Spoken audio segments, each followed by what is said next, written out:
So this video series and the book that it's based on is about how you can do math without numbers. And a big theme of what I've been talking about is that when mathematicians do math, it's not really about applications. It's not about it being useful. It's just sort of this fun intellectual game that we like to play. And in fact, pure mathematicians get really annoyed when people are like, what is this for? What is the application? And then the question that I asked at the end of the last video is, if math really is just a silly little intellectual game, then why is it so useful? And my vague answer is basically that maybe the universe itself is made of math. Now, you may have heard something like this, like people saying the universe is a simulation. That's an extreme way to put it. That makes it sound like there's some programmer who coded this whole thing. But the idea that the universe is fundamentally itself a mathematical object or a mathematical structure is a surprisingly common theory or belief among mathematicians and scientists. But this is an idea that most people who don't study the philosophy of math and science don't really think about, don't really talk about. So I wanted to give just a brief overall explanation of what it could possibly mean for the universe to be made of math. And today, instead of using pen and paper, I actually have a little PowerPoint presentation. So, is the universe made of math? The theory of scientific naturalism. This is a talk that I gave when my book came out. Actually, when my book came out, it was the pandemic, so I didn't get to go around and do any talks, but this is a talk I gave about a year later after my book came out. All of the illustrations are by the wonderful illustrator for my book, M. Eraso. These are actually illustrations pulled directly from the book. Alright, so we have this idea of math as just this conceptual game, where we have theoretical objects, these structures that we invent, that we give definitions to, and we can say things about them, we can prove things about them, and just work within this little intellectual, conceptual world. But what I want to talk about now is how this relates to the real world. And the way that it relates to the real world is this thing called modeling. So any model has two components. It has a clearly defined theoretical system, that's what we see on the right here. And this theoretical system can be mathematical, it can be not mathematical, but all that it needs to do is be clearly defined and have internal rules of how it operates. And then we have some kind of translation system that connects the model back to the real world. So you can take something in the real world, you can translate it into the language of the model, you can then operate within the model using these clearly defined patterns and understand new things about it within the model, and then translate it back to the real world. One example that I like to give of modeling that's not exactly mathematical modeling is music theory. Music theory is basically a model of how music works. In reality, when you're listening to music or when you're playing music, there's a lot going on. There's like sound waves bouncing off of each other, a bunch of instruments playing a whole bunch of different things. But then you can translate it into this simplified model, this system of notes and chords. And it's important to notice that a note, when we talk about a note, the actual idealized concept of a note doesn't really exist in the real world. This is an abstract idea. A note is an abstract idea, a chord is an abstract idea, and it represents a real world thing, which is the combination of sounds, the ways that the air pressure is bumping up against your ear in this particular way. But it's useful to talk about things in terms of notes and chords in this oversimplified model, because then we can build a structure of like what chord sounds good after what other chord, or how notes flow together and things like that. And this is very powerful because let's say you're playing in a jam session with your friends. It would be impossible if your brain was actually trying to process every single aspect of the airflow that's coming into your system. Instead, you want to break it down into the simplified way. Your brain is working in terms of the simplified model, figuring out what to do next, what's going to sound good, and then you're translating it back into the real world sound. And there's all kinds of models like this. Models are incredibly powerful because the world is a very complicated place, and we usually want to strip away a lot of this complicated stuff and just think about the important stuff that matters. But you might wonder why, if there's many different types of models that can exist, why mathematical models in particular? Why does it turn out that so many of the most useful models that we use to understand and predict the way that the world is going to work are able to be analyzed in terms of these mathematical concepts that we study in math class? And I'm going to give you some examples of that, just to make it clear what this is actually like a very bizarre thing. So one example is if you take any object, like a set of keys, or an eraser, or a rock, or something like that, and you toss it up in one hand and catch it in the other hand, the shape that will make when you toss it is exactly a parabola, every single time. It's a function that can be expressed as y equals ax squared plus bx plus c. And that's true no matter how you throw it. Another example is if you take any string or necklace or cord, something that's evenly weighted throughout, and you hold it between 2 points and let it hang in between, it'll make a shape called a catenary. This is an object whose function is very easy to graph as well. It uses something called the hyperbolic cosine function, or cosh of x. And again, it's true no matter how you hold it, as long as the thing is evenly weighted, you're going to get a catenary. One other example that is a little bit more involved. Let's say you take a tripod with a camera on it and you stick it in a certain position and you point it up at the sky in a certain position and you take a photograph at the exact same time of day each day for an entire year. Don't adjust for daylight savings, just keep it the same actual time of day. Then you trace out the position that the sun is in the sky over the course of a year.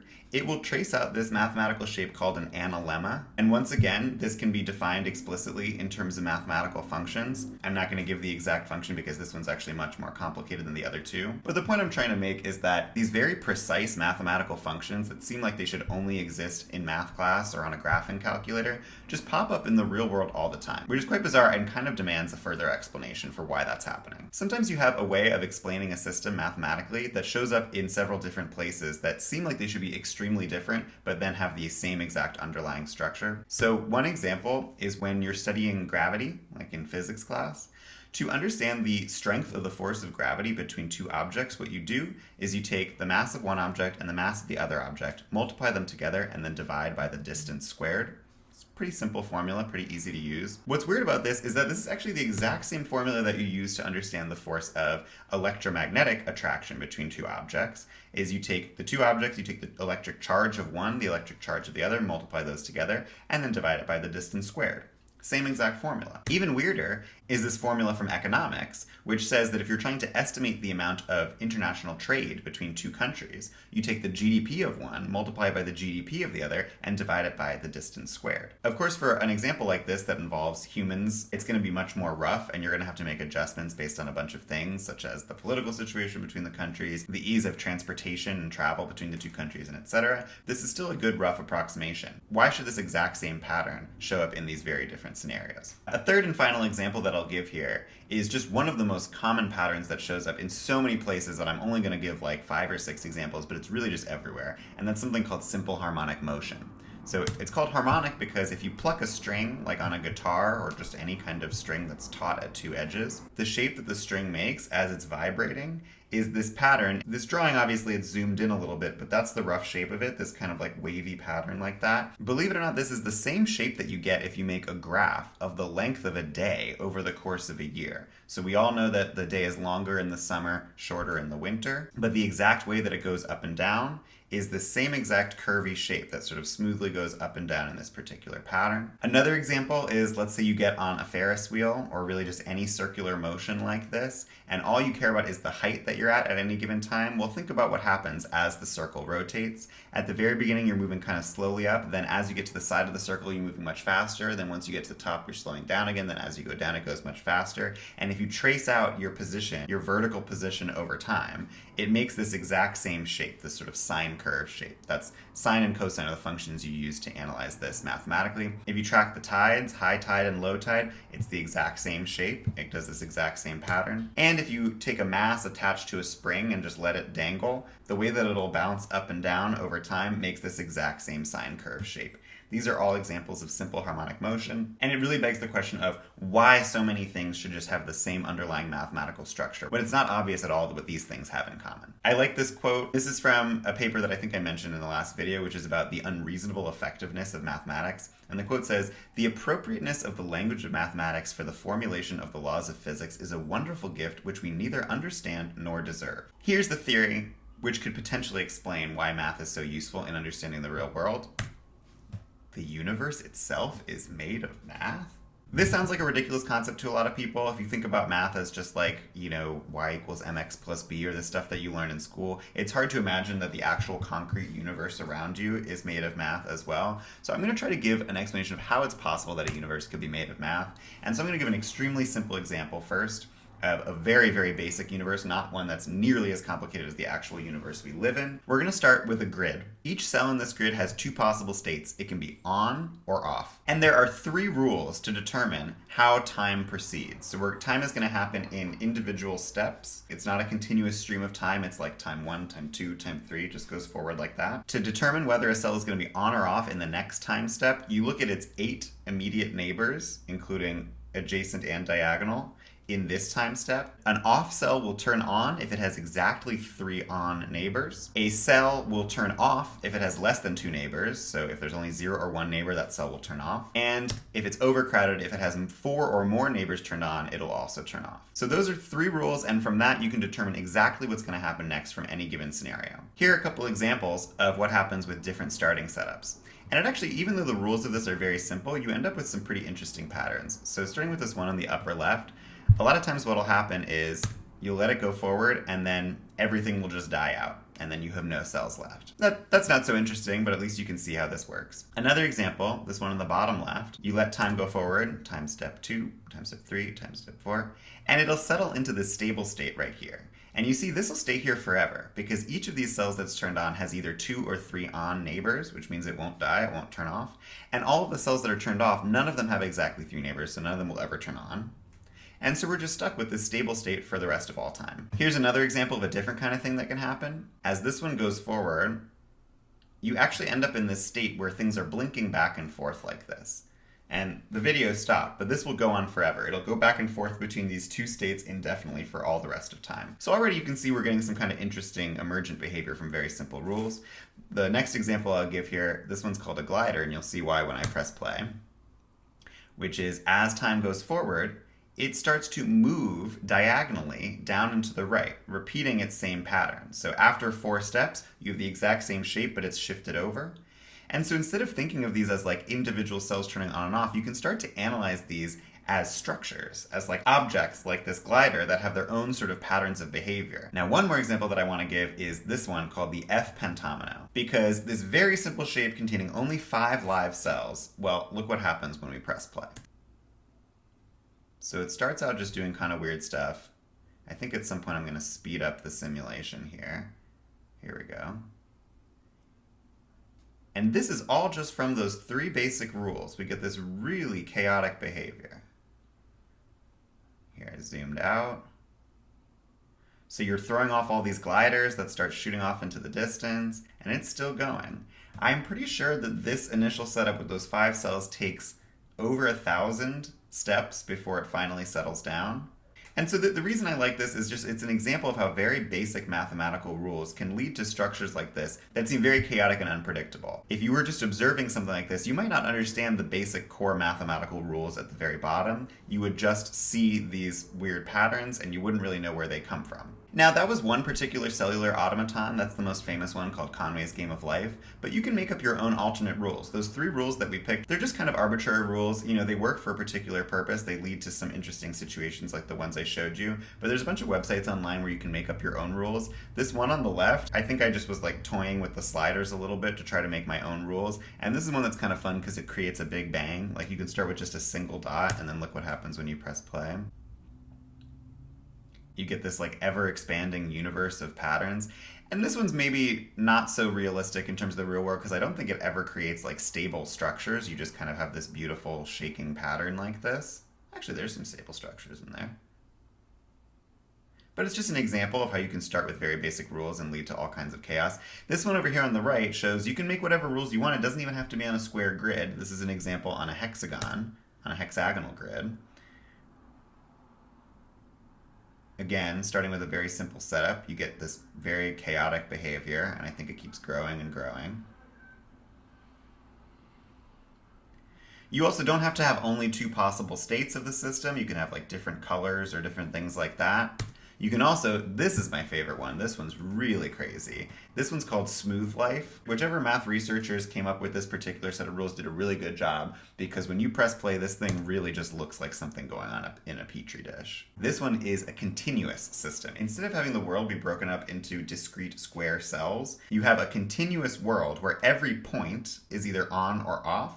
And in order to determine whether a point is going to be on or off in the next step, it's determined by what percentage of the immediately surrounding area is turned on or off. I think this is so crazy. The first time I saw this, I was like really galled. I was like, oh yeah, of course. If this is made out of a pretty simple mathematical system that can be simulated on a computer, it's not at all surprising to me that you could create something kind of like biological out of very simple rules like this. So now just jumping straight from these conceptual mathematical things to the real world. There's something called the Standard Model of particle physics, and this is something that physicists have come up with, of course, with the help of mathematicians. And this is a strict mathematical model, just like these cellular games that I was just showing you.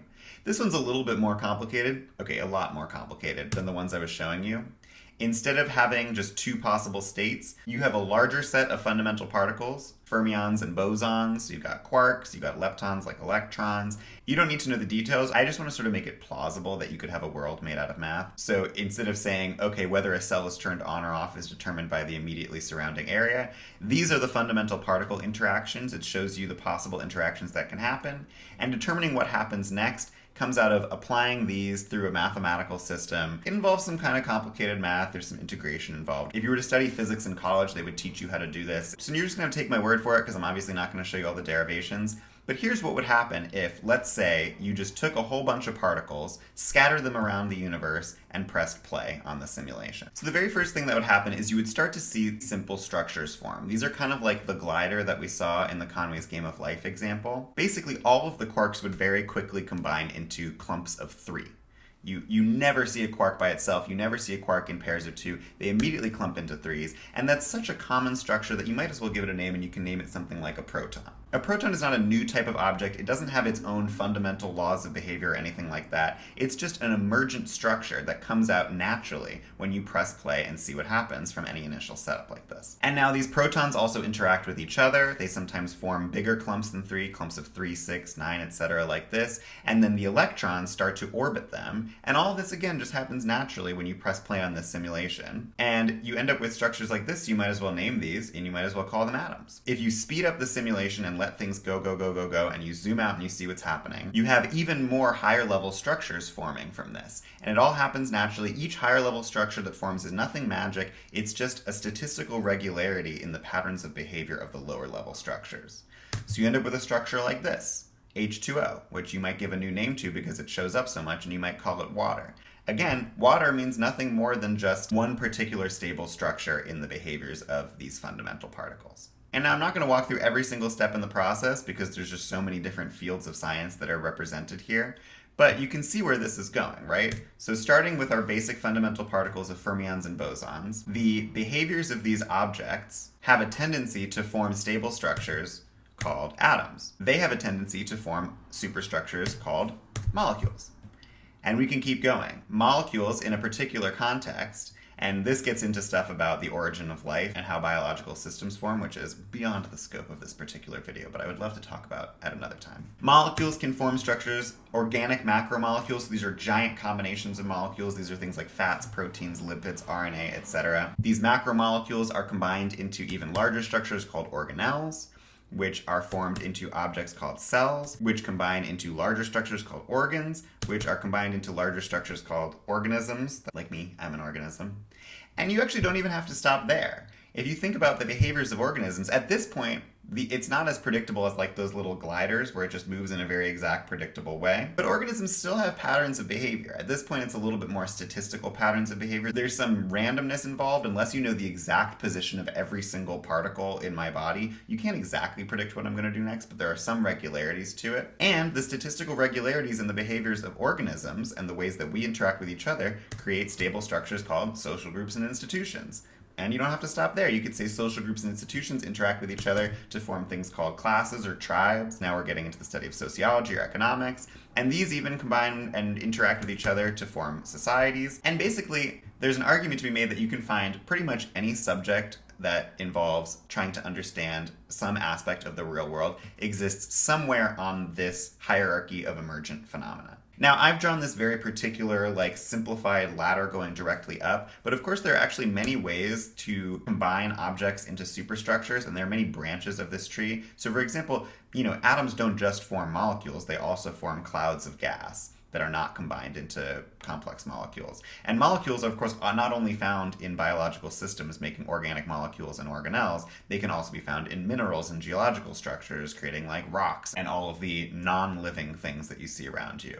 And similarly, cells don't have to be made into organs and organisms. There's a lot going on here, and I simply don't know enough to fill in this tree. It would be a gigantic, massive tree. But you can understand how all of these different types of structures can arise, in theory, just from regular behaviors appears in the patterns of low-level objects. So this is basically the theory of scientific naturalism. My definition of scientific naturalism is the theory that all phenomena of nature can be explained as the consequence of a small number of mathematical laws. Scientific naturalism is in a weird place where it both seems obvious and completely ridiculous. If you're a believer in the basic scientific picture of the world, you must believe in some version of this, because the laws of physics are fundamentally mathematical, and there's basically nothing new introduced at any level. When you're trying to understand how cells work, it can all be explained in terms of the step below. You know, some people who don't believe in scientific naturalism might try to insert new phenomena at some particular level. So for example, at the level of a human brain, you might try to insert something new that has to do with like human will and how that's not fully explained by the behavior of lower level particles. But if you believe that the universe is fundamentally explicable in terms of natural phenomena, and in other words, no supernatural phenomena, then you must believe something like this. While that's maybe both kind of obvious, it's also completely ridiculous that you could create all of this fantastic, fascinating structure that we see around us out of just applying and reapplying basic mathematical rules over and over and over again. Now, even if you do believe in scientific naturalism, there are some lingering philosophical questions that remain. One is the universe really a simulation like this, right? So do the laws come first and the universe is generated by those laws? Or is it the other way around? The universe just exists as a brute fact and the laws are patterns that we find in the universe? A second question is, why do we have these particular laws when there could have been so many different laws that would have generated a universe too? So if you think about these mathematical laws as kind of being these sliders, like you make all these decisions when you're deciding what the laws of the universe are going to be, why are the sliders the way they are? You know, there's the universal gravitational constant. That's just a number that determines the strength of gravity throughout the universe. Why is it the particular number that it is? Why isn't it like 1% higher or 300% higher or just a completely different number altogether? Why are there the four forces that there are in the first place and not something else? And finally, you could ask, even if the universe is derived from these fundamental mathematical laws, you could still ask whether there's any kind of plan or intention or design behind it, whether there's sort of a guiding hand that chooses for these laws to be the laws that exist to create the universe that exists, or whether it really is just sort of a random set of laws that creates a pretty random universe that we live in. And we're now getting far beyond the realm of actual math, and we're talking more about the philosophy of math, the philosophy of science. But in any case, I think, like the rest of math, it's just an interesting thing to think about. That's the end of my little presentation. I hope you enjoyed it, and I hope you enjoyed the rest of all of these videos. I certainly had some fun making them. I'm going to do one more video next week. It has to do with the puzzle at the end of the book that I wrote. If you like this kind of content, I'm not going anywhere. I'm going to be creating more interesting math content on YouTube, but it's just going to be a kind of different format, so stay tuned if you're interested in this kind of stuff. And especially if you liked what was going on in this video, I strongly recommend buying my book, Math Without Numbers. The whole last section of the book is about mathematical modeling. It explains it much better than I could explain it in this video. Anyway, that's all I've got for you this week, and I'll see you next time. Goodbye.